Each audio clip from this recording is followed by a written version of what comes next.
capítulo, recuerden que Jesús estaba enseñando un sábado en la sinagoga y mientras él estaba enseñando, se paró una persona que tenía, dice, un espíritu inmundo y le dice, ¿pero qué quieres con nosotros? ¿Has venido a acabarnos? Yo sé quién eres, exactamente, te conocemos. Eres el Santo de Dios.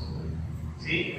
Y Jesús dice que le dijo, cállate y sal de aquí. Y dice, dando violenta, sacudiendo violentamente, pues se alejó. Y la gente desde ya decía, ¿quién es este hombre al cual los espíritus inmundos le obedecen? Entonces, aquí les está mandando, que no es que sea así como los manda a hacer exorcismos, no. Vayan a sacar malos pensamientos, ideas que se nos meten a las personas, ¿cierto? Sobre Dios. Todas estas situaciones son importantísimas, entonces. Y especialmente los pensamientos sobre Dios, aunque nosotros a veces no nos damos cuenta de los pensamientos, de cómo consideramos nosotros a Dios, influye sobre nosotros. Entonces Jesús los manda dos veces. En la primera los manda únicamente a predicar. En la segunda los manda a expulsar espíritus inmundos.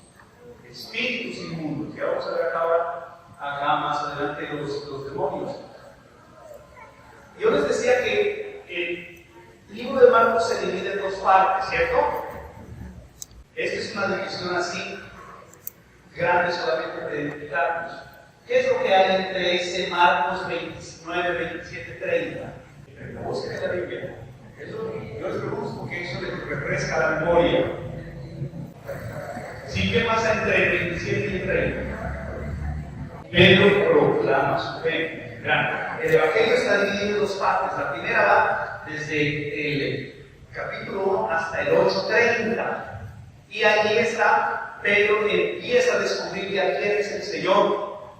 Él les pregunta, ¿quién soy? Y él le responde, tú eres el Mesías, el Hijo de Dios. No lo digan a nadie. Ese no lo digan a nadie. ¿Alguien recuerda qué significaba?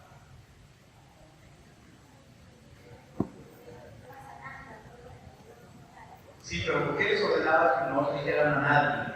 Porque en Marcos muchas veces se repite esta parte, muchas veces. A nosotros ahorita estamos viendo, verán, abuelo de pájaro, todos ustedes saben cómo yo me pongo para explicarles los versículos, ¿cierto? Y entonces ahora estoy como saltando así, no me pongo mucho para agarrar toda la estructura. Entonces, ya habíamos visto por qué Jesús les dice, no lo digan a nadie. Yo les decía, porque los discípulos no han entendido quién es Jesús.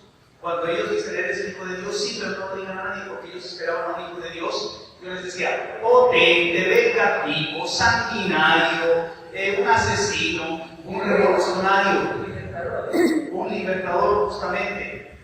Entonces Jesús les dice, no lo digan a nadie, porque tienen razón los discípulos, pero no es lo que ellos esperan. Tienen razón porque sí es el Hijo de Dios, pero no el Hijo de Dios como ellos lo esperan. ¿Sí? Que venía a vengarse justamente. Entonces, es por eso que cada vez que lo reconoce Jesús le dice, no lo digan a nadie. Por eso es que los discípulos se van a anunciar el Evangelio y decían, ya era tanto lo que habían anunciado que no les quedaba bien ni para comer. Y Jesús les dice, no está bien. Hacen ir a los discípulos que se suban a la barca y les obligó, decía, a subirse a la barca. Y no dejó que se quedó solamente él despidiendo a la gente para que no le lleguen ideas contrarias. Entonces la primera parte llega hasta esta confesión de Pedro, que Pedro dice, tú eres el Mesías, el Hijo de Dios. Aquí no es como en el Evangelio de Mateo, que le dice, tú eres el Mesías, el Hijo de Dios vivo. Marcos, ¿les recuerdan cuál es una de las características? Que es bien conciso, bien preciso, está recordando, no está dando tantos detalles. Y entonces, perfecto. Aquí termina la primera parte. Hasta ahí alguna pregunta que haya suscitado todo este tiempo, porque después nos vamos a volver a enfocar en el Evangelio con esa primera estructura, pero ya haciendo otro tipo de conexiones. ¿Hasta aquí todo no está claro más o menos? Sí, ¿cierto? ¿Era Jesús un Mesías sanguinario? ¿Era un revolucionario? No, al modo del Antiguo Testamento, sí, en su modo, ¿cierto? ¿Era un pecador? ¿Venía a librar a Israel? Sí. Eso, no de tiempo romano, era que ¿cierto? ¿Era un Mesías poderoso? Sí. Tenía un poder, no al modo que esperaban los discípulos, ¿cierto? Veíamos ayer que los discípulos ya habían entendido y decían, Señor, ¿quieres que hagamos llover fuego? Porque ellos sabían del reino de Dios y ya se percibían que Dios les había dado poderes, ¿cierto? Entonces, en esta segunda parte vamos a saltar un poquito, esto de aquí lo habíamos anunciado casi 2 meses antes, ¿cierto? Entonces, decíamos que en el capítulo 8:30, les decía para que les quede más grabado en su memoria, coloquen a las 8:30, 9:30 y 10:30 como si fuera la hora. Ese es un modo también para utilizar la memoria. Y entonces, no es muy preciso, pero ayuda bastante a la memoria. ¿Qué hay en el 8:30? A buscar por favor. ¿Qué dice el 8:30? Bueno, ahí está, ¿cierto? El 8:30. Entonces, llega un poquito más adelantito que sería el 8:31, pero para que nos quede fácil, nosotros lo colocamos en el 8:30. Así que, ¿qué diría en el 31? En el Evangelio de Marcos, Jesús tiene 3 anuncios grandes de pasión. 3 anuncios de pasión. Porque ella sabe qué es lo que le espera en Jerusalén. Él sabe la dimensión de sus palabras. Y entonces, tiene 3 anuncios de pasión. Jesús no fue un desprevenido que le dijeron a la cruz, sino que él ya sabía, este anuncio que yo doy lo tienen que rechazar. Este anuncio no es bonito. Este anuncio no es la gloria, espadas, triunfos, no. Este anuncio hará que me rechacen. Y entonces, comenzó a enseñarles que, aquí sí nos dice que comenzó a enseñarles, ¿recuerdan? Aquí dice, comenzó a enseñarles que el Hijo del Hombre debía sufrir mucho y ser reprobado por los ancianos y los sumos sacerdotes. Busquen escribir allí, los primeros que tienen que rechazar a Jesús, ¿quiénes son? Ancianos y sumos sacerdotes. La característica de este primer anuncio,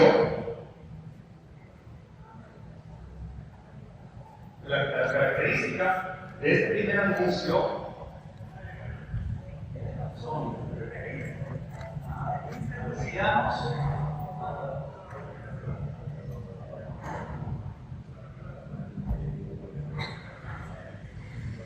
Yo les decía, ¿por qué los ancianos? Porque los ancianos ya han caminado, ya no se les puede cambiar las ideas, ya no están abiertos a lo nuevo. Los más cerrados, ¿quiénes? Los ancianos.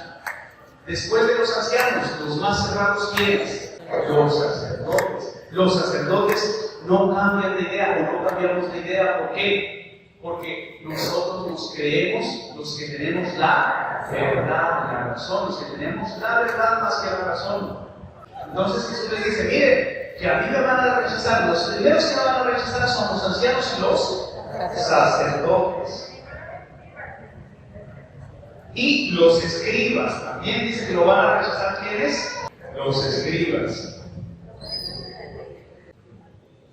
Habían escribas de los fariseos y había escribas de los saduceos. Yo les decía, ¿quiénes eran los fariseos? Yo les dije la semana pasada, les di una palabra precisa de los fariseos. Separados, son los separados. Los fariseos son los que son separados. Ustedes allá y yo acá. Yo por lo tanto no me puedo juntar con los pecadores. Eran los fariseos, los separados. Y entonces, hablaba de esto, había ser matado y resucitar a los 3 días. Aquí ya les dice que él tiene que morir y resucitar. Eso es importante, porque el anuncio de la pasión es que tiene que morir y resucitar a los 3 días. Hablaba de esto abiertamente, como lo que estamos haciendo aquí, ¿sí? Hablaba tan abiertamente y a los discípulos les pasaba lo que nos pasa a todos. ¿Qué es lo que nos pasa?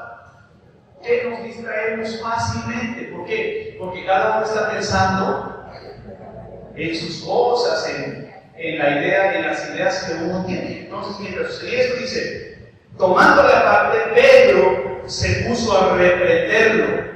¿Qué le habrá dicho? ¿Qué es una reprensión? ¿Qué le habrá dicho Pedro? Imaginémonos. Que no se entregue, que no, ¿qué más? Pedro, aquí hay algo importante. Pedro sabía que era el Hijo de Dios. No, Señor. Lo puso a reprender. ¿Cómo se te ocurre que te van a matar? ¿Cómo se te ocurre que te van a rechazar? No te puede pasar esto. No pienses, quítate esas ideas.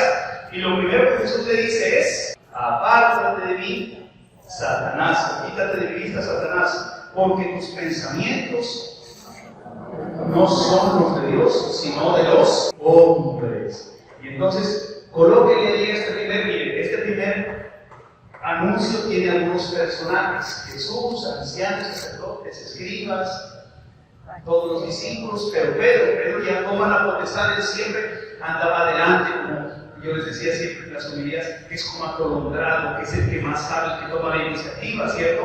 Y lo lleva aparte. ¿Cómo está escrita esa palabrita? Yo la escribí la semana pasada en el tablero. Cat y Lía. Aquí voy a aparecer esa palabrita en griego. Cat y Lía. Sí, aparte, lo lleva para regañarlo. ¿Sí? Esa es la misma palabra que aparece cuando los apóstoles llegan y dicen no tenían tiempo ni para comer. Jesús los lleva aparte. O sea, no los lleva aparte, ay pobrecitos, sino para reprenderlos, porque no habían hecho lo que Jesús les había ordenado, encomendado. Y entonces, ese espacio tiene algunos versículos, ese primer anuncio de pasión. ¿Cuántos son los versículos? 31, 32 y 33. 31, 32 y 33. Para que quede más fácil a nuestra memoria, lo colocamos en el 8, 30. Porque a veces no es tan importante citarlas, sino cuando ustedes vayan a ver la Biblia lo encuentren rápido. Entonces, allá, ¿sí? Entonces, por eso es más fácil memorizarlo con el 8 y 30. Ahora, aquí no vamos a leer los capítulos como veníamos leyendo, seguido. Ahorita vamos a saltar a 9:30. Vamos a 9:30. Díganme.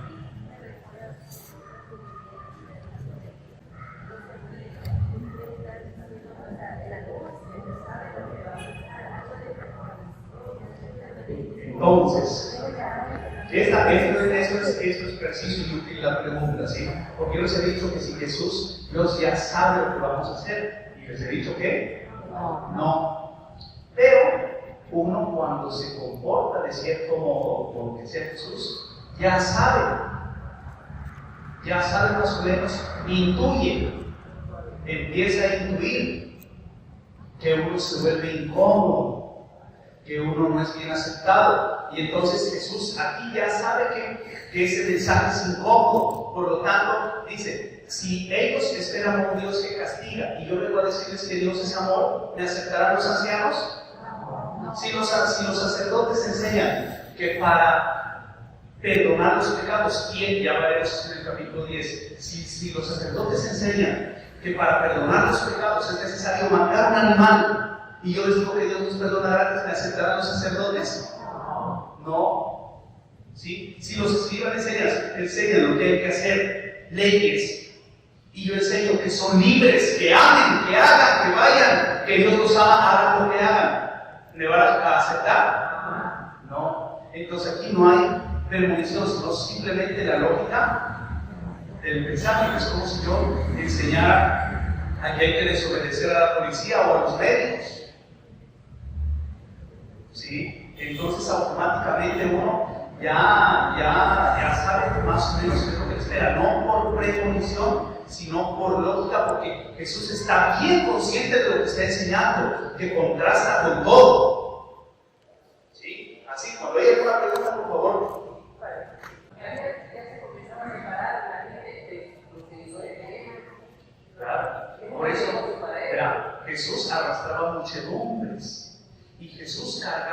contra el templo.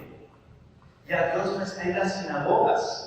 Porque va Jesús y alguien se puso de pie y dice, pero no puedes venir a acabarnos. Y yo recuerdo que el que decía eso posiblemente era un escriba, una persona que había cumplido la ley. Y entonces dices que este viene a enseñarnos cosas nuevas. ¿Qué nueva doctrina es esta? Capítulo 1.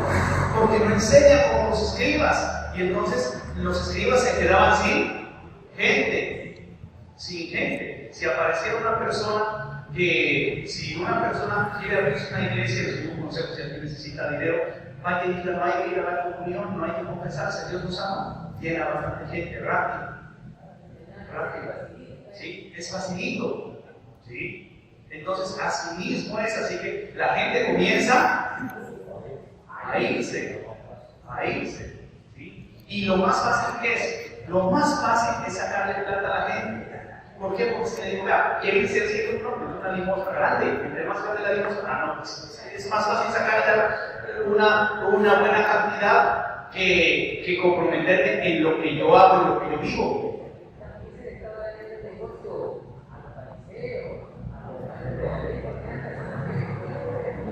Verán, ahorita vamos a ver esto en el capítulo 10, así que vamos con calma. Ahorita ubiquemos el segundo anuncio de la pasión, capítulo 9:30. Segundo anuncio de la pasión. Saliendo de allí, ¿de dónde? Ya lo veremos, ¿sí? Iban caminando por Galilea. Él no quería que se supiera, porque iba enseñando a sus discípulos. Les iba otra vez enseñando que no es el Hijo de Dios del Antiguo Testamento, ¿sí? Y les decía otra vez, el Hijo del Hombre será entregado a manos de los hombres. Le matarán y a los 3 días de haber muerto resucitará. Pero ellos no entendían lo que les decía y temían preguntarle. ¿Por qué temían preguntarle a los discípulos? Porque ya la anterior vez que Jesús dijo, miren, me van a asesinar, voy a ser entregado a manos de los sacerdotes, de los escribas, de los ancianos, Pedro se lo llevó aparte. Y el Señor regañó a Pedro y le dijo, Satanás, apártate de mí. Imagínense que si fuera Jesús, aquí están los discípulos. Entonces vengo yo y le digo a Jesús, vamos para allá dentro del patio. Me lo llevo aparte, o sea, que no esté viendo el grupo. Señor, pero ¿cómo te va a pasar eso así? Jesús le dijo, apártate de ahí, Satanás. ¿Ustedes oían? Porque no es que se lo llevó a otro lado de él, sino que se lo llevó un poquito aparte. Y acaba de enseñar una cosa y le mete un grito a Pedro que se aparte de Satanás. Entonces los otros aquí ya tenían que preguntarle. Vamos siguiendo aquí la lógica de este.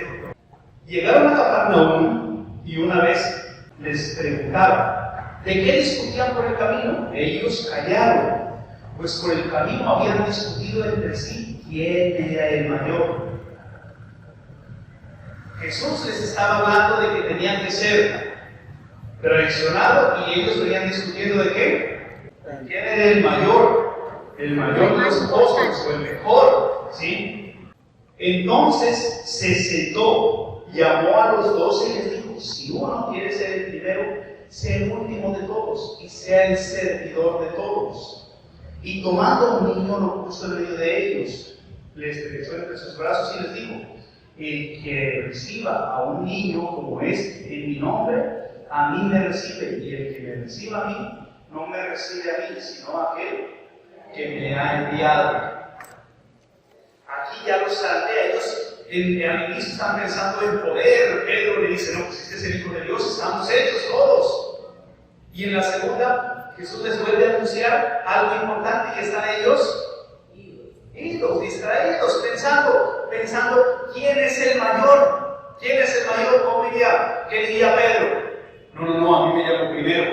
No, nosotros, los otros hermanos, los hijos del trueno, ¿quiénes eran?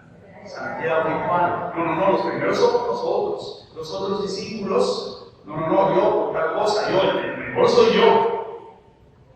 Y entonces Jesús les dice, no, miren, aquí ya les dice, miren, el que quiera ser el primero, sea el servidor de los demás. Aquí aparece ya el servicio como condición. Y aquí vamos a saltar ahorita vamos a 10:30.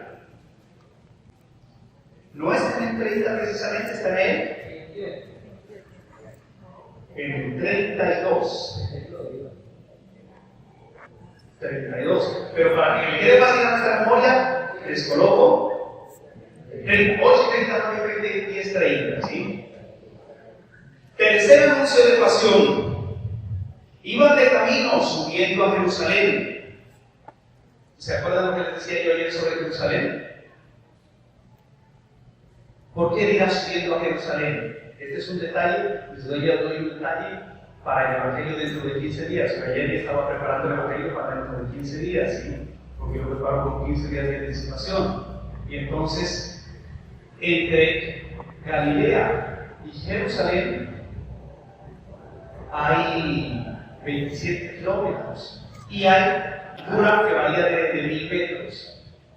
Hay un desnivel, digamos, en la tierra. ¿Sí? Como si subiera una cueva, ¿cuánto tienen que subir? ¿Sí? Entonces así, por eso dice subiendo a Jerusalén, ¿sí? Tiene otros significados, pero el primero es eso, ¿sí? Entonces, iban subiendo a Jerusalén, porque Jesús ya había tomado la firme decisión de ir a Jerusalén. Esa es frase de Lucas, Marcos no la tiene, porque toda la vida es un camino a Jerusalén para Marcos. Bueno, Jesús marchaba delante de ellos. Ellos estaban sorprendidos y los que le seguían tenían miedo. ¿Por qué le tenían miedo? Vuelve a aparecer otra vez el miedo en este tercer anuncio de pasión. Recuerden ustedes que en el capítulo 3 mandaron unos doctores de la ley para que vieran qué estaba diciendo Jesús, y el dictamen de ellos fue que Jesús era bueno. Luego le decían los familiares, un endemoniado. Te dice que eres un endemoniado y vas a ir a Jerusalén. Allá no nos va a ir bien. Entonces tenían miedo los discípulos. Dice, tomó otra vez a los 12 y comenzó a decirles lo que iba a suceder. Hagan de cuenta. La no vamos a recordar lógica.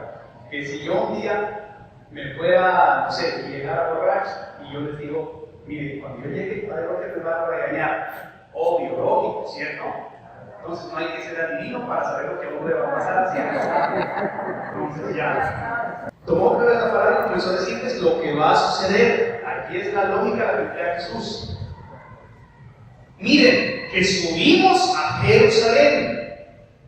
Y el Hijo del Hombre será entregado a los sumos sacerdotes y a los escribas. ¿Vuelven a aparecer?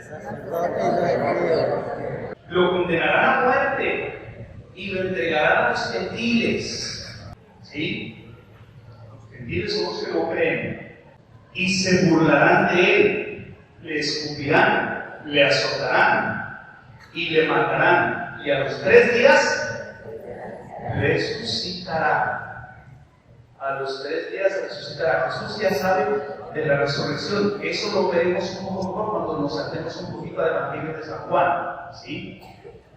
Él sabe que a los 3 días resucitará. Aquí ya no dice algo más, ya no dice solamente que lo matarán. Aquí ya dice, se burlarán de él. El mensaje es causa de burla. Lo escupirán. Aquí ya Jesús ha avanzado y ya se da cuenta, porque aquí recuerden que vamos saltando cosas también. Aquí entre estos pasos hay cosas que suceden. ¿Sí? Y entonces Jesús dice, mire, se burlarán de él, lo azotarán, lo escupirán y lo matarán.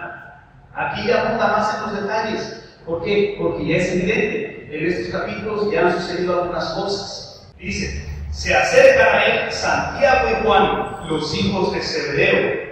¿Por qué Santiago y Juan aparecen casi siempre y los otros aparecen un poco?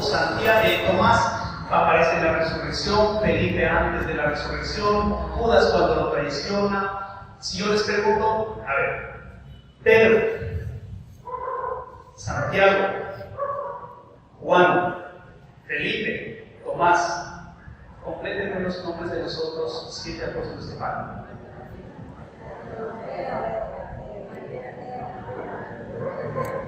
¿Por qué se deciden estos 3 apóstoles? Mateo, Santiago y Juan, antes que todos los demás. los que más lejos estaban de Jesús, no los que más cerca estaban de Jesús, los que estaban más lejos de Jesús. ¿Sí? Es por eso que Jesús, hasta, ya vamos a ver aquí en el mismo capítulo 9, hasta para la transfiguración se los lleva a los tres, no porque estén más cerca, sino porque en su pensamiento están lejos. Estos tres discípulos necesitan atención personalizada. Los otros no conocen, todos humanos no conocen la ley, no conocen todo y no necesitan. Santiago y Juan, ellos, dice, dejaron a su padre Zebedeo. Tenían un nombre, eran los hijos de Zebedeo, tenían una familia, dice, a su padre con los trabajadores, y en los que todos buscaban subsistir. Estos tenían una empresa familiar, eran impetuosos, resueltos, y por eso dice el Señor: ¿quieres que hagamos sobre el fuego? Ellos se creían así, potentes, ¿sí? Entonces, estos aparentemente están más cerca, pero en realidad están más lejos en el pensamiento, más lejos de Jesús. Y es por eso que estos dos hermanos que saben el poder, saben cómo funciona el dinero, ya comienzan a repartirse el reino de Jesús. Se le acercaron a Santiago, hermano, los hijos de Zebedeo, hijos de Zebedeo. O sea, Zebedeo era una persona importante para aquel hombre. Y le dicen: maestro, queremos que nos concedas lo que te pedimos. Él les dijo: ¿qué quieren que les conceda? Ellos le respondieron: concédenos que nos sentemos en tu gloria, uno a tu derecha y otro a tu izquierda. Jesús les dijo: no saben lo que piden, pueden beber la copa que yo voy a beber, o ser bautizados con el bautismo con el que yo voy a ser bautizado. Bautismo y copa es, o bautismo y cáliz es lo mismo. Bautismo y cáliz es lo mismo, ¿sí? Ahorita veremos ellos dijeron: sí podemos. Jesús les dijo: la copa que yo voy a beber, sí la beberán ustedes, y también serán bautizados con el bautismo con que yo voy a ser bautizado. ¿En qué capítulo se hizo bautizar Jesús? El primero. Me alegra que ya estén aferrando así todos esos pasos, ¿sí? Eso me alegra bastante. ¿Y por qué habla de que tiene que ser bautizado entonces? Hablando justamente del bautismo, si ya se hizo bautizar de Juan. Nosotros, cuando hacemos algo, tenemos que vivir el bautismo. Nosotros vemos que el bautismo fue algo que nos hicieron cuando pequeñitos, algo que ya pasó. Para Jesús el bautismo es la esencia de la vida. Para Jesús el bautismo es la misión para la que estamos en esta tierra. Para Jesús el bautismo es lo central para lo que cada uno hacemos. La persona que traiciona sus sueños, sus pensamientos, está traicionando ¿qué? El bautismo. Jesús, cuando se abren los cielos en el bautismo, ahí Él queda lleno de Dios. Y como queda lleno de Dios, tiene la fuerza para cumplir lo que Dios sabe que quiere para Él. Entonces el bautismo inicia en nuestra infancia, pero terminará ¿cuándo? Justamente en la muerte. En la misa de Exequias siempre se ora, hay una parte que refiere al bautismo. ¿Por qué? Porque el bautismo es lo mismo que sucedió con los hebreos cuando salieron de la esclavitud de los judíos. Los hebreos que hacen, pasan por el mar muerto, muere esa persona vieja, resucita la persona nueva, resucitan libres. Ya nadie que los oprima, y entonces ellos, como se les da libertad, no saben a dónde ir. La oración de la bendición del agua bendita para el bautismo es bien bonita, porque dice: oh Dios, que hiciste pasar a ti el mundo por el mar rojo al pueblo que venía perseguido por el faraón. Entonces, en la persona que deja sus miedos, la persona que se libera de las esclavitudes, de sus temores, esa persona está, le podríamos decir, resucitando o atravesando el bautismo. En ese momento ha sido bautizada la persona. Por eso aquí había que completarlo con Juan también, ¿sí? Porque el bautismo de Jesús, si bien se dio con Juan, se dará a plenitud en la cruz cuando Él cumple su misión, ¿sí? Entonces ese es el bautismo, porque ahí se promete. En el bautismo, ¿qué es lo que hay? En el bautismo lo que hay son promesas. Y uno les pregunta a los papás: quieren enseñarle a vivir a su hijo la vida de ser buenos cristianos. Por eso sí prometemos, ustedes para ellos se comprometen a ayudar en esto, sí, para que estos niños sean, para que estos niños sean, para que estos niños sean. Entonces el bautismo hay promesas que hace Dios, más. Entonces, y Jesús les dice, pero sentarse a mi derecha o a mi izquierda no es cosa mía el concederlo, sino que es para quienes están preparados. Yo les decía, ¿a quiénes estamos preparados a la derecha y a la izquierda? Para los ladrones, el puesto de honor. A Jesús se lo llevaron ¿quiénes? Dos ladrones, los discípulos estaban lejos, por eso dice, no saben lo que piden. No saben lo que piden. Yo en algún momento les voy a dar algunos extractos de la vida de algunos apóstoles, ¿sí? Sino que yo cuando voy y me pongo a ver todo eso, si yo les sumara todo lo que les tengo preparado, sería un buen montón de hojitas, ¿sí? Entonces, si les doy todo eso, pues van a morir y mejor, veamos aquí. Díganme.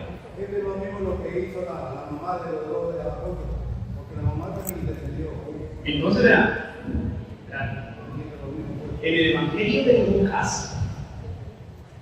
Lucas se informa meticulosamente, ¿sí? Lucas se informa meticulosamente desde el inicio.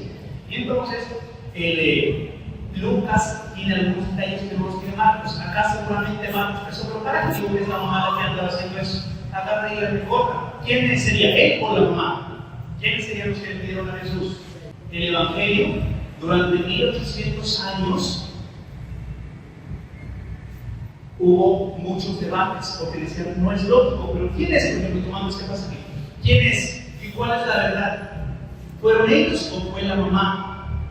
Y entonces algunos dijeron, no, recortemos algunos pedazos, o digamos todos que es la mamá, o digamos todos que fueron los discípulos, pero porque si no parece que hay contrariedades. Y entonces hicieron un solo evangelio de los cuatro, para que haya unidad. Pero después de tantos debates y de estudios profundos, ¿sí? Profundos, decidieron dejarlos en la diversidad, que sean cuatro las narraciones, aunque haya divergencias, porque esas se complementan, porque cada apóstol utilizaba para predicarlo. Y entonces aquí Marcos habla desde el poder, Lucas, que tomará un poco las cosas más diferentes, lo utilizará para evangelizar a las familias. Y entonces dice, no, la mamá no puede estar queriendo condicionar la vida de los hijos, ¿sí? Y en Lucas veremos que él da durísimo a las familias, durísimo. Capítulo 12, versículo 49, que es un versículo a mí que me gusta muchísimo. Búsquenlo ya despacito, ya que me estoy leyendo.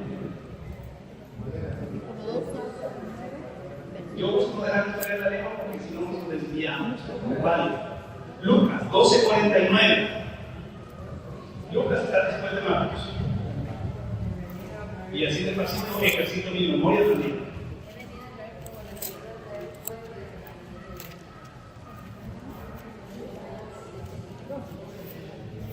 Aquí dice, he venido a arrojar fuego sobre la tierra. ¿Y cuánto desearía que ya hubiera aprendido? Otras dicen que ya estoy aprendiendo. Con un bautismo tengo que ser bautizado. Vean a propósito de lo que estamos viendo. Con un bautismo tengo que ser bautizado. ¿Y qué angustiado estoy mientras se cumple? ¿Creen que estoy aquí para tener paz en la tierra? No. Se los aseguro, si no diviso, porque desde ahora habrá 5 en una casa y estarán divididos, 3 contra 2, 2 contra 3 estarán divididos, padre contra hijo y el hijo contra el padre, madre contra la hija, hijo contra la madre, la suegra contra la madre, contra la suegra. Entonces, dejar de escribir porque tienen finalidades étnicas. ¿Sí? Yo también les voy a dar algunos pasos que los tengo listos de algunas divergencias y cómo se lee teológicamente. ¿Sí? Pero es bueno que tengan presente esos detalles que nos están nombrando. ¿Sí? Entonces, vimos. ¿Cuántos anuncios de pasión quiere Jesús en Marcos? 3. ¿En qué capítulos? 8:30, 9:30 y 10:30. ¿Con esta reglita habrán quedado apuntados en la memoria? Sí. Porque sí, cierto. Entonces, ahora de buscar la Biblia, ya saben que este es preciso, este de acá es en el 31 y este de acá es en el 32, ¿cierto? Llamando a la gente, a la vez que a sus discípulos, les dijo: si alguno quiere venir en pos de mí, niéguese a sí mismo, tome su cruz y sígame. ¿Qué será eso de negarse a uno mismo? ¿Sí? Jesús les está hablando a los discípulos que tienen una imagen de Dios distorsionada. No si este evangelio, si este paso no lo tomamos en el contexto, la gente dice: ay, es que quiero un helado, pero me voy a negar a mí mismo porque esto es un sacrificio para Diosito. Ay, es que quiero irme de noche de parranda, pero no, Diosito no lo quiere, entonces le voy a ofrecer un sacrificio a Diosito. Quiero comer carne, pero no, mejor lo voy a hacer como sacrificio a Diosito. Me gustaría vestirme con un vestido tal, pero no con mi sacrificio para Diosito, porque ahí dice que tengo que negarme a mí mismo. ¿Qué pasó en este primer anuncio de pasión? Dios a Pedro le dijo: Satanás, porque los discípulos estaban pensando únicamente en poder, en honor, en riqueza. Pero Jesús eso lo mira como esclavitud. Dentro de unas semanas veremos un capítulo también muy bonito referido a esto, ¿sí? Pero Jesús mira eso como esclavitud, porque miren, cuando salieron después de ¿cuántas plagas fueron las de Egipto? 10. Lisandro Mesa dice 7 son las plagas de Egipto, pero ese es un error. Las plagas de Egipto fueron 10 y por eso a veces se nos quedan esos detalles. Las plagas de Egipto fueron justamente, como dicen, 10. Después de la muerte de los primogénitos, el faraón les ruega a los discípulos: váyanse, por favor, váyanse. Y toda la gente, como está con ese dolor, para que se vayan después de tanta plaga. Los llenan de riquezas a los judíos, los llenan de riquezas, pero muchísimas riquezas, ¿sí? Y salen llenos de todo lo que les dieron, salen triunfantes. Y Moisés se da cuenta de que el pueblo, a pesar de tener tanta riqueza, tenía una esclavitud mental terrible. Porque cuando tienen toda la riqueza, le dicen: pero ¿por qué ustedes van a morir aquí? Al menos hubiésemos podido estar allá en el mar, allá con el faraón, que teníamos las ollas de carne, y valoran la comida. Y después valoran los sepulcros. Y entonces, no es tan cierto, digamos, que hubiesen sido todo el tiempo oprimidos. Ellos tenían mucha riqueza, mucha riqueza. Por eso lo primero que hacen al salir de allá es construir un becerro. ¿Qué tamaño tendría ese becerro de oro? No me acuerdo, pero la información está en el libro del Éxodo, ¿sí? Pero de oro puro. Hicieron un becerro que estaban adorando, pero no sé si lo destruyen. Y a ese pueblo cada rato lo asaltaban porque tenía unas riquezas increíbles. La riqueza de Salomón era extremadamente grande, ¿sí?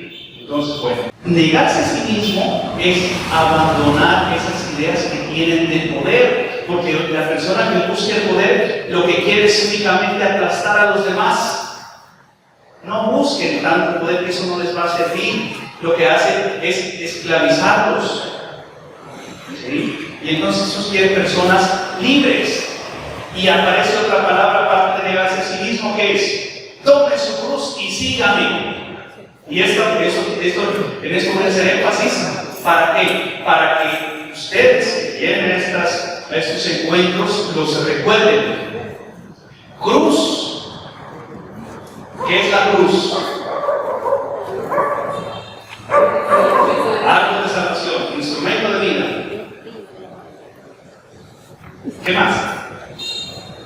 Un tormento, ¿qué más? Un signo. Un signo, ¿qué más? Pero entonces, a mí me gustan esas dos definiciones que nos tenemos, la de Cristina y la suya. Árbol de salvación e instrumento de vida. ¿Por qué? Porque durante 5 siglos, durante 500 años, la iglesia no se refería a la cruz como tormento, como suplicio, como sacrificio. Durante 5 siglos era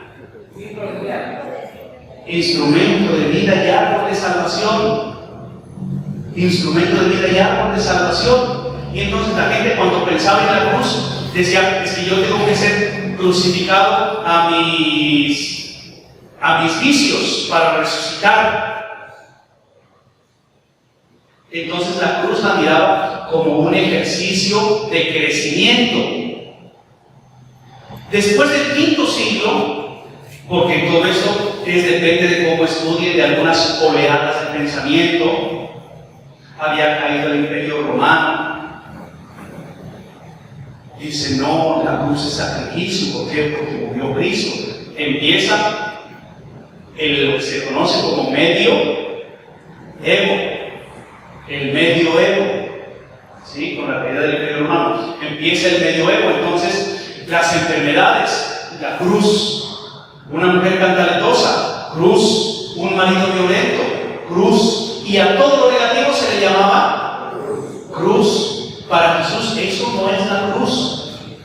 Para Jesús la cruz es el bautismo, la misión, la vocación, la finalidad para la cual estoy en esta vida. Eso es para Jesús la cruz. No es lo que nosotros tenemos aquí registrado. Que ay, no, es que hay que abrazar la cruz y el marido abrazando a la esposa. No, la cruz es lo que me va a hacer resucitar. Es un periodo de crecimiento, es árbol de salvación e instrumento de vida.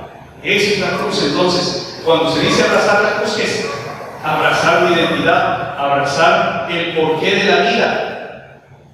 ¿Sí? Dice: porque quien quiera salvar su vida la perderá, pero quien la pierda por mi causa y por el Evangelio la salvará. Judas quería salvar su vida, salvar a todo el pueblo. Miren que Judas nosotros nos hemos acostumbrado a verlo como un traidor, como un ambicioso, por las palabras de algunos apóstoles. Pero él era un revolucionario. Como él había escuchado que viene uno, que Jesús decía: de ahora en adelante el que tenga 2 espadas, tome una. ¿Recuerdan ahora en Semana Santa? Lo seguía tanta gente, tenía mucha gente también que lo seguía de muchísimo dinero. Él decía: con él podemos hacer la revolución. Y qué mejor el momento que la fiesta de la Pascua de los judíos. Entonces, si yo lo traiciono, él hará venir a todo ese ejército y con toda la gente que tiene, nos liberamos de los romanos. El pensamiento de Judas no es tampoco tan negativo. Él quería hacer el bien a todo su pueblo. Y entonces, ¿por qué se suicida Judas?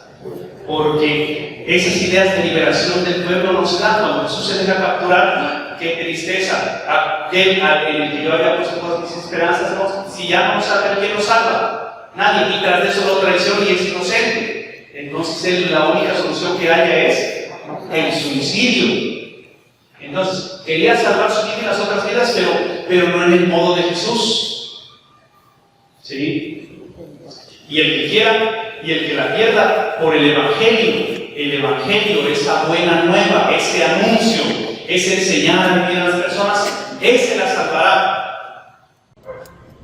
Que a veces nosotros callamos por seguir la regla, por seguir las leyes. Jesús coloca el ejemplo del samaritano, cómo pasó el sacerdote, cómo pasó el levita y cómo pasó el samaritano, y el samaritano sí lo ayudó. Y entonces, ¿por qué el samaritano lo ayuda y los otros dos no lo ayudan? Porque los otros dos estaban enfrascados en la ley, es que hay que hacer así, y la ley muchas veces mata el corazón.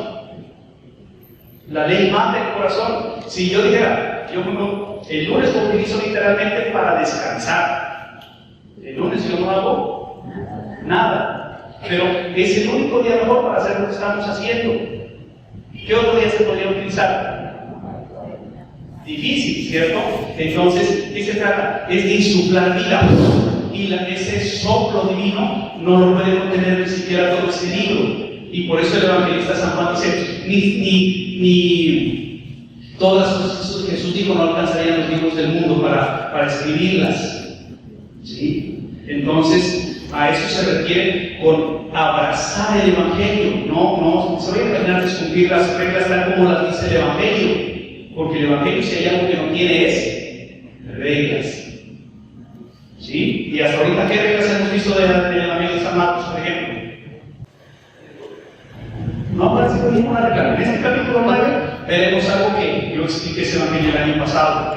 ¿Sí? Entonces, el Evangelio de los 15 días es grande, porque se está bien bonito y ya está. Ya en estos 15 días es afinar. Yo siempre preparo con 15 días de antelación del Evangelio. ¿Sí? La próxima semana lo estoy preparando desde hace 8 días. ¿Sí? Entonces dice: pues ¿de qué le sirve al hombre ganar el mundo entero si arruina su vida? ¿De qué le sirve al hombre ganar el mundo entero si arruina su vida? Puedes tener fama, puedes tener dinero y terminas con el suicidio. Un ejemplo a mí que me gusta muchísimo citar es el siguiente. Y entonces, este personaje ganó el premio de literatura en 1954 y actualmente ¿a cuánto asciende el premio Nobel? 1 millón de euros más o menos, que como dólares está. ¿Qué harían ustedes con 1 millón de euros? Solucionar toda la vida, además fama mundial. Y entonces este personaje escribe la siguiente parodia: oh Padre nada, que estás en la nada, santificada sea tu nada, venga a nosotros tu nada y hagas tu nada en la nada como aquí en la nada, danos hoy tu nada cada día, y así hace todo el Padre Nuestro. Y el Padre Angelo Comastri, predicador del Papa Juan Pablo II, dice: ahora entiendo por qué esta persona se suicidó con un golpe de fusil. Fama, dinero más no poder. ¿Qué más le puede hacer mal para una persona así? Nada. Y sin embargo estaba vacío. ¿Sí? Ernest Hemingway, ¿sí? Busquen la vida de él, y él se suicida. ¿Cómo no se va a suicidar si en su vida no tenía nada? Entonces, ¿de qué le sirvió haber ganado el Nobel de literatura y tener tanto dinero y todo lo que más quiere una persona? Pero entonces, por eso aquí dice Jesús: mira, si traicionas lo que hay en tu corazón, se seca. Se seca. Entonces, abrazar el Evangelio va algo más con que conseguir lo mejor de lo que nos presenta el mundo. Porque quien se avergüenza de mí y de mis palabras en esta generación pecadora, también el Hijo del Hombre se avergonzará de él cuando venga en la gloria de su Padre con los santos ángeles. Avergonzarse es traicionar esa propia vocación. Recuerden que Jesús no está solamente en lo que es la palabra, sino en la chispa de vida. ¿Sí? Aquí inicia el capítulo 9. Les decía también, yo les aseguro, que entre los aquí presentes hay algunos que no gustarán la muerte hasta que vean venir con poder el reino de Dios. Se refiere a todos los que han ganado poder, fama y que creen ser invencibles. ¿Sí? Entonces, bueno, yo lo digo. La transfiguración. 6 días después. 6 días después. ¿Qué capítulo estamos? 9. Versículo 2. 6 días después de qué? ¿Qué había sucedido antes? Marcos coloca algunas cosas como esta que por ejemplo no tienen sentido y que son o intencionalmente o que las escribió así de acuerdo a la predicación según el Antiguo Testamento. Entonces, 6 días después, ¿en cuántos días creó Dios el mundo? 6 días. ¿El séptimo día? El séptimo día es el día del Señor. De Dios. El séptimo día es el día de quién? Por eso los hebreos descansan el sábado. Y entonces dice, 6 días después, solamente con esa introducción nos estamos diciendo que ubícate, estamos hablando del día del Señor, no del día sábado, del día del Señor. Dios, en el día del Señor, en ese día estamos. Toma Jesús consigo a Pedro, Santiago y a Juan. Vuelven y aparecen esos tres mismos discípulos y los llevan a ellos solos, aparte, a un lugar en alto. Vuelve y aparece esa palabrita, aparte. Y se transfiguró delante de ellos. ¿Alguien recuerda esa palabrita que significaba? Marcos tiene la palabra en griego metamorfeo.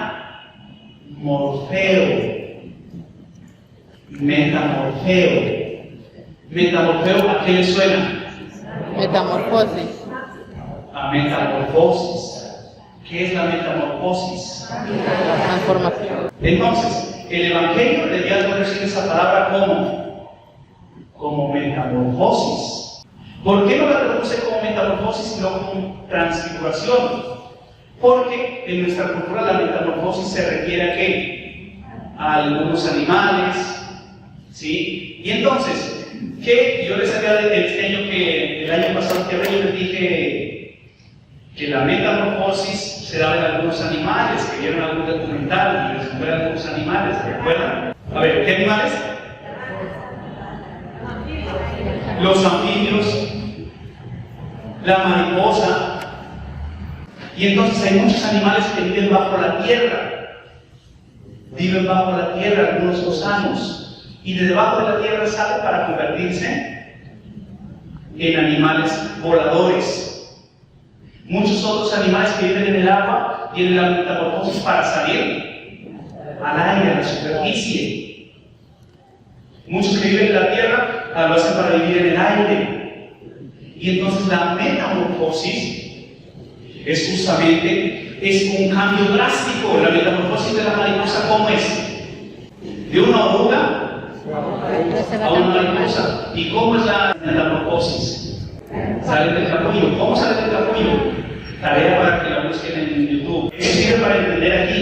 Entonces dice, se transfiguró delante de ellos y sus vestidos se volvieron resplandecientes, muy blancos, tanto que ningún batanero en la tierra sería capaz de blanquearlos de ese modo. Se les aparecieron Elías y Moisés y conversaban con Jesús.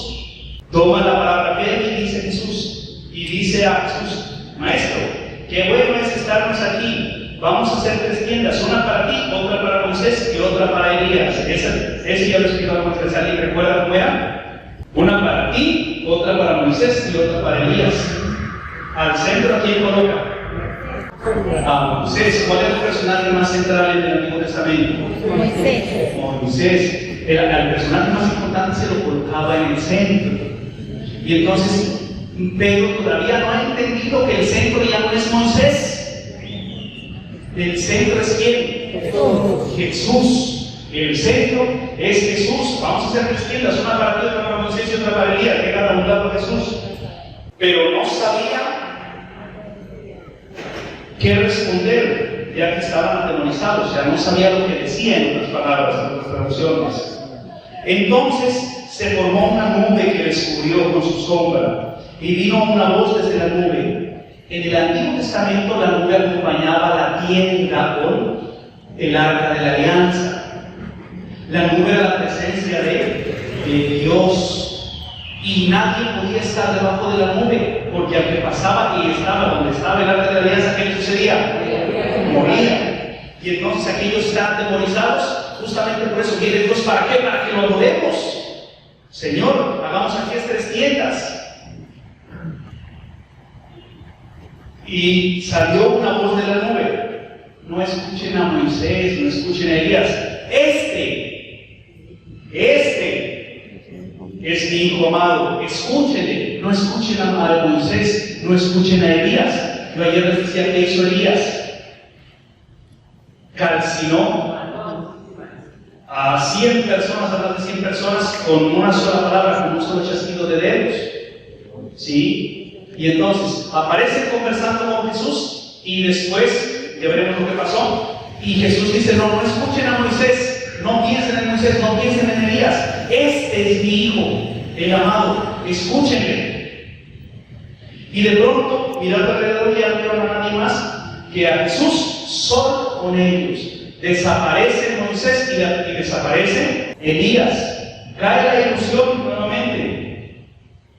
Y aquí vuelve y juegan. Versículo 9. Cuando bajaban del monte les ordenó que a nadie contase lo que habían visto, hasta que el Hijo del Hombre resucitara de entre los muertos. ¿Por qué? Porque ellos seguían viendo al Hijo de Dios como lo potente, como rey, como vencedor, como sanguinario, como vengador. Entonces les dice, todavía no digan a nadie. Ellos observaron esta recomendación, discutiendo entre sí qué era eso de resucitar de entre los muertos. ¿Qué será de resucitar? Ahorita están hablando de lo que les había dicho todavía en el anuncio, ¿sí? Y aquí ya empiezan, ya en la segunda vez que ustedes dicen que tienen que resucitar de entre los muertos. ¿Qué será eso? Y le preguntaban, ¿por qué dicen los escribas que Elías debe venir primero? Él les contestó, Elías vendrá primero y restablecerá todo. Mas, ¿cómo es el escrito del Hijo del Hombre que sufrirá mucho y que será despreciado? Pues bien, yo les digo, Elías ha venido ya y han hecho con él cuanto han querido según estaba escrito de él. Para esto tendríamos que conocer el primer libro de Reyes y el segundo libro de Reyes. ¿A Elías le hicieron caso? No. Entonces con ese no se van a ahorrar de leer esos libros cuando el Señor toque sus corazones. Así que búsquenle. En serio que de esos libros son de lo más bonito. No es que el Señor toque el corazón y uno empiece a leer, encuentra algo como que fascina. Y la vida de Elías es bonita porque, como yo les decía ayer, el rey manda, tráiganme a Elías, tráiganmelo acá. El otro, una palabra y quemados todos. Y a pesar de que tenían todo ese poder, no le hacían caso. Querían ordenarlo, querían someterlo. ¿Y cómo murió Elías? Fue llevado al cielo en la roca. Entonces, nos dicen que fue llevado arriba en una carroza. De los más grandes personajes en la historia, no dicen que murieron, porque es que era un modo para decir que son grandes. Y entonces hay muchos personajes en la historia que no nos dicen que murieron, sino que fueron llevados al cielo. Uno de los que primero me viene a la mente es Carlomagno. No murió, fue llevado al cielo. ¿Sería que fueron llevados al cielo o sería que murieron? Eso lo dice mi predicador de la vida de Jesús. ¿Sería que murió? ¿Sería que también a él lo colocaron llevado al cielo? ¿Sí? La verdad quedó sorprendida y corrieron a saludarlo. Él les preguntó, ¿de qué discuten con ellos? Uno de entre la gente le respondió, Maestro, he traído a mi hijo que tiene un espíritu mudo, y donde quiera que se apodera de él, le derriba, le hace echar espumarajo, que no han podido. Él le respondió, oh generación incrédula, ¿hasta cuándo estaré con ustedes? ¿Hasta cuándo habré de soportarlos? Tráiganmelo. Y se lo trajeron. Apenas el espíritu vio a Jesús, agitó violentamente al muchacho y cayendo en tierra se revolcaba echando espumarajos. Entonces él preguntó a su padre, ¿cuánto tiempo hace que le viene sucediendo esto? Le dijo, desde niño, y muchas veces le ha arrojado al fuego y al agua para acabar con él. Pero si algo puedes, ayúdanos y compadécete de nosotros. Jesús le dijo, ¿qué es eso de si puedes? Todo es posible para quien cree. Al instante gritó el padre del muchacho, creo, ayuda a mi poca fe. Viendo Jesús que se agolpaba a la gente, increpó al espíritu inmundo diciéndole, espíritu sordo y mudo, yo te lo mando, sal de él y no entres más en él. Y el espíritu salió dando gritos y agitándole con violencia. El muchacho quedó como muerto, hasta el punto de que muchos decían que había muerto. Pero Jesús, tomándole de la mano, le levantó y él se puso en pie. ¿Con quién pasó algo similar que le tomó de la mano y se puso en pie? Con el suegro de Pedro. ¿Qué sucede? Seguramente hay alguien que dijo, no se puede excusar solamente con oración. Porque ayer estaba hablando con unas personas que decían, usted antes de hacer la línea hace oración. Y yo les digo, no, ¿por qué? Porque todo es oración. Lo que yo estoy haciendo aquí con ustedes, ¿qué es? Oración. Cuando estoy afuera del coro, ¿qué estoy haciendo? Cuando estaba allá arriba tocando música, ¿qué estaba haciendo? Oración. Cuando estaba durmiendo, ahí es que nosotros todavía tenemos una concepción de que la oración solamente se hace de rodillas o de pie, o en el templo o en algún lugar, o diciendo alguna cosa precisa. No, y eso mismo lo dice si nosotros llegamos a San Pablo, y yo nunca me meto con el Nuevo Testamento, porque si el Evangelio me demoró tanto, imagínense, con el Nuevo Testamento, todo eso está en el Nuevo Testamento. Entonces, muchos espíritus solamente se expulsan con Oración. oración. ¿Dice ayuno? No. ¿En qué capítulo estaba de Marcos que le preguntaban a Jesús que por qué tus discípulos no ayunan? Nada. En las peleas, ¿qué capítulo? 2. Ahí dice Jesús, ¿por qué tus discípulos no ayunan? Y Jesús dice, ¿pueden ayunar los discípulos cuando están con el novio? Llegará el tiempo y dice, ¿quita el novio? Y ahí sí. Y dice, nadie coloca un remiendo nuevo en un vestido Viejo. viejo. ¿Por qué razón? Porque el remiendo se encoge y dice, desgarra la prenda antigua. Por lo tanto, se echa a perder el remiendo y se echa a perder El vestido. Primera definición, ¿qué es el ayuno? El ayuno es un remiendo nuevo. Atención, el ayuno es un remiendo y el remiendo nuevo ¿de dónde va? ¿Y un vestido nuevo necesita remiendo? No hay.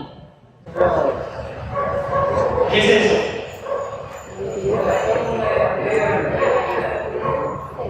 Es la fórmula de la energía. ¿Sí? Energía igual a la masa por la velocidad al cuadrado. ¿Sí? Y entonces, miren, hay videos de internet que duran 5 minuticos, 3 minuticos, donde para que nomás de que le quite la curiosidad, si ya lo explica y quiere ver su documental, mejor. Pero entonces, esto nos han enseñado es muerto, pero esto no es muerto. Esto es vida, esto es energía. ¿Sí? Por eso cuando yo hago esta homilía, cuando toca, el año pasado tocó, pero ya no se acuerdan, yo me siento como Einstein explicando esta fórmula, ¿sí? Y entonces, yo les digo, tenemos alma. Y ya veis, si todavía no tocó ese evangelio, pero les diría que no. ¿Sí? Y aquí ya se enreda más. ¿Por qué? Porque en la antropología nos decían, cuando se concibe la espiritualidad de manera diferente, uno se da cuenta de que absolutamente todo es espiritual. La persona que dice, voy a barrer en la casa, está siendo que espiritual. No solamente tiene que estar cantando un canto, quién sabe cómo, porque está dejando que en ese momento aflore lo que es la vida. Absolutamente todo es espiritual para aquel que lo quiera ver. Entonces, comiendo y bebiendo, y él decía que un borracho y un comelón, y sin embargo, persona más espiritual que Jesús.